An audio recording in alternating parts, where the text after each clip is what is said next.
Alright boys, let's talk about Dead by Daylight lore. Specifically, why I think the nurse's lore is the fattest dookie behavior has ever shat out of their butt as far as character backstories go. I want to preface this with an important message. This lore doesn't exactly tackle mental illness in the most tasteful way, and while I'm sure nobody at Behavior meant any harm, I want to make sure that you know that if you're struggling with mental illness, you are valued, you are loved, and you are appreciated for who you are, and I hope you value, love, and appreciate yourself as well. Also, if you feel like this video is something that you need to skip for your own mental health purposes, I totally get it. I won't hold it against you. So let's get on with the video. When she debuted in 2016 as the first bit of free DLC for Dead by Daylight, Sally Smithson had probably the best lore out of the 4 available killers. It told the story of a woman in the first half of the 20th century who had everything a woman in an overly patriarchal society could want. She had a husband, and then early on in her marriage, her husband Andrew was flattened in a lumberjack-related incident, and she was left a young widow. Mind you, this was a time when if women wanted to do anything more than be a housewife and mother, they were canceled by their communities, as the kids say. Okay, that's so stupid. So she didn't really have any education or work experience that could help her to get a worthwhile job. The only job available was one you'd have to be desperate to take. It was a 12-hour night shift at the Crotus Pren Asylum. This was a time when mental illness was understood even less than it is today, and as such, the patients were treated very terribly. Sally witnessed and experienced horrors in her tenure there.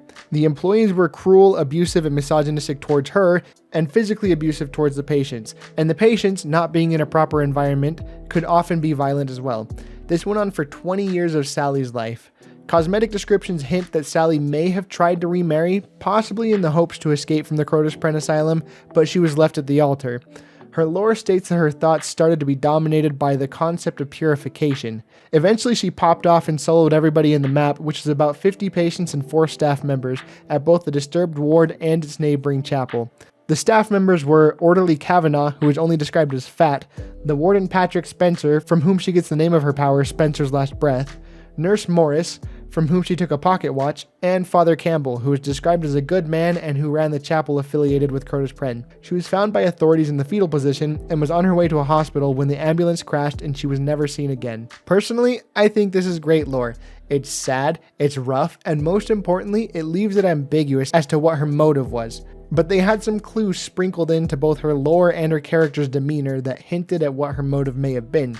She was a nurse, her job was to care for people, she had a deep enough connection with at least 2 of her patients because 2 of her add-ons are gifts that were given to her by those patients, and it specifically mentioned that she was fond of Mary Jenner, one of her patients. She worked in a place with people that society deemed to be terminally sick, and her Mori seems to involve a bit of compassion in it as she strokes her victim's cheek.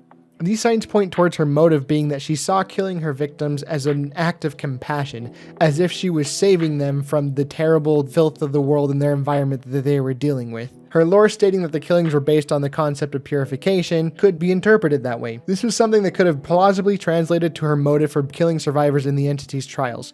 Maybe she thought death would be their reprieve from the torment of the entity. This motive would have made her this kind of tragic Sisyphean figure who is being manipulated by the entity to believe she's saving the survivors when she's actually just making their torment worse and worse. And it would have been so freaking cool if that was the case. But no. When Behavior released the archives, this came with additional tomes of lore for characters. This helped to flesh out a lot of characters, but in the case of the nurse, it kind of was a complete 180 from everything that made people endeared to Sally as a character. We're about at the halfway point of this video, and so I just wanted to take a quick breather and say, I hope you're having a good day. I really hope you're taking care of yourself. I hope you're staying hydrated. I hope you're doing well. The world can be really crazy. I know it, you know it, we all know it, and sometimes it can be hard to see a silver lining. If you feel like you're struggling to see the silver lining, reach out to people. Now back to the nurse story. Tome 6 Divergence has a story called The Cleansing of Crotus Pren, and it is by far my least favorite piece of writing that Behavior has put out.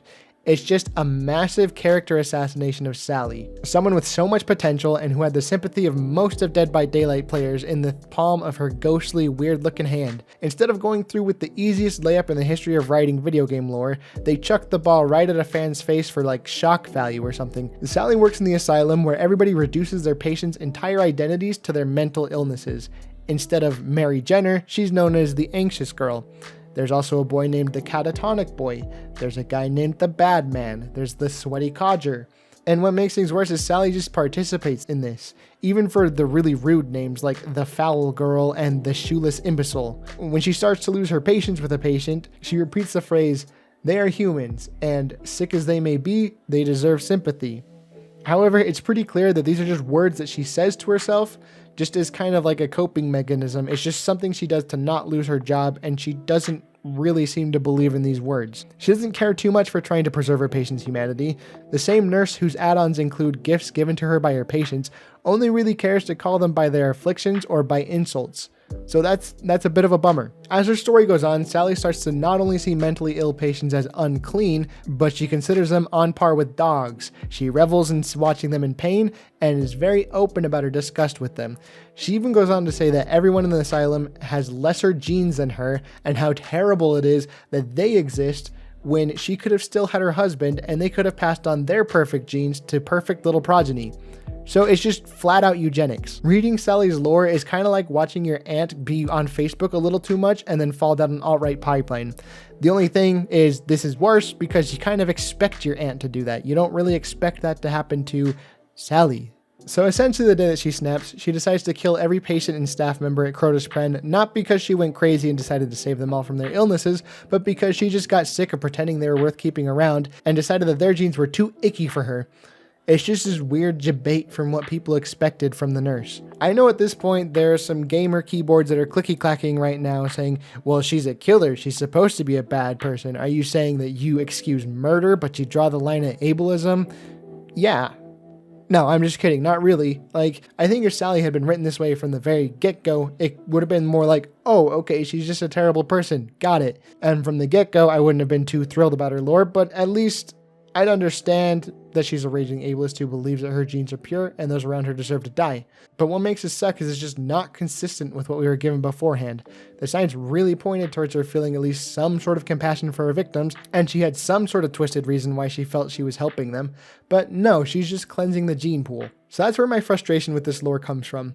An argument could be made that her outward compassion is just a front that she puts on to kind of kid herself and to make her think she's being nice to them when she just hates them and is trying to get rid of their genes from the planet.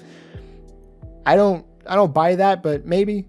One defense I've seen of this tome lore, it comes from a character in the lore known as the Broken Woman. She claims to be a former nurse who killed all the impure patients in her hospital, and she spends the whole tome wearing Sally down and convincing her that she should do the same. She even teaches her a concoction that she can make to unalive somebody pretty quickly. And one of the Broken Woman's eyes is bright orange, and that implies that it is the entity, which, yes, that makes sense that it's the entity because that's what the entity does. The entity finds somebody and just nudges them towards a twisted, terrible destiny. But the thing about most lores that from my memory at least, if there's something different, just let me know. But the entity seems to take feelings that people already have, and then it amplifies them, and then it directs them, and then it lets it loose where it will cause the most destruction. So I don't think the entity suddenly made Sally think that she was genetically superior. I think it took the feelings that Sally was already feeling and coaxed them out of her to the point where she decided to commit these atrocities. I want to conclude this with a couple things. First, I want to say I don't necessarily think this is a poorly written tome. I'm not trying to knock on the writing abilities of whoever made it. I just feel like reading her original lore and then reading her tome, it's like watching a sequel trilogy of a beloved franchise in which there are two directors that don't come to an agreement on what to do with it, and so they just spend their movies retconning each other, just spitballing. I don't know if that's an actual thing that's ever happened. Another thing I want to say is that this is something it's pretty subjective, so if you disagree with me, that's totally your prerogative. But yeah, that's my piece on why I feel like the Nurse's lore is Dead by Daylight's biggest miss. Thank you for taking your time out of your day to watch this. I hope this caused some kind of dopamine hit or some sort of positive impact on your day. I appreciate you spending some of your day on me, and so I will catch you on the next one.